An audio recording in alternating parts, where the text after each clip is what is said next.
Hi students and family members, Mr. Panza going over some graphing questions with you today. First of all, we wanted to point out some real specifics and important things about this line graph. Just like a bar graph, you must have all of these components. A title, which comes at the very top.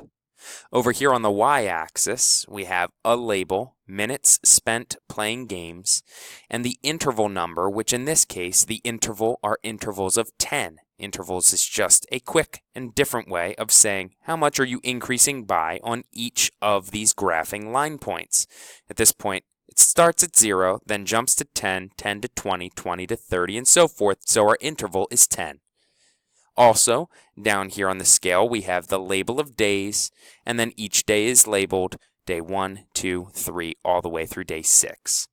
The time to use a line graph would be to show information that has changed over time. In this case, we're talking about a 6-day time period, and obviously the gaming time has changed significantly depending on the day. And at times it's decreasing, that's when the lines are going down, and other times it's increasing when the lines are going up. I want students to understand that because this graph does not have vertical lines, it's important that you add them. So tonight for homework, make sure that you add the vertical lines going up and down because this graph doesn't provide it. Now, most graphs will provide both horizontal and vertical, but because this one doesn't, it's important that you add it. I apologize that my lines are not that straight. At the same time, it's important that students remember they should be labeling each individual spot. So take a look at day 1, recognize that it's 80, and then I would write that down so that you don't have to continually look over. Day 2 is 10, write that above the dot. Day 3 is 50, write that above the point. Here's my 100 on day 4. I want to make sure I label and mark 100.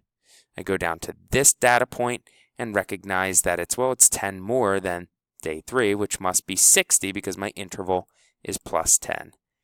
And then down here, I'm at 40. Now that I've labeled everything, I'm prepared to answer questions. All I'm going to show you today is exactly what I showed the students in class. Make sure that you understand what the question is asking you. That's the W. What does the question want you to know or answer? Then underline or circle important words in the question. Which day did he spend most time playing games? Most is the most important word in this question because it then cues you in to which piece of information on the line chart, or the line graph I should say, is referring to.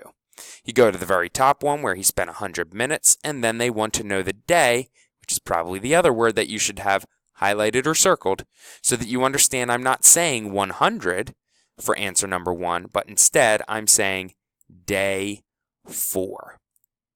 Now, although that's a right there question, not all of the questions are. In fact, many 4th grade questions are going to ask you about the increase and decrease.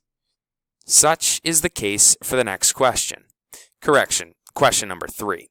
From day 2 to 3, did the amount of time playing games increase or decrease? That's what I want to know. It's from day 2 to 3. Again, using a line graph is important when we're showing data or information that changes over time. Well, I already drew this arrow here. That's because on question 3, we can see from day 2 to day 3, the arrow is trending up, which means my answer is increase. That's a typical 4th grade question. Another example would be question number 8, where they ask you the difference in the amount of time spent playing from day 6 compared to day 5.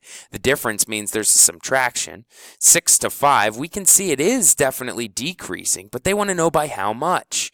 Well, you've got to take your day 5 statistical information and your day 6 statistical information. In this crease, you want to see how much it actually decreased, so you're going to have to subtract 40 from 60 to get your answer. Those last 2 examples would be examples of our typical 4th grade questions with a line graph. I hope this video helps with tonight's homework.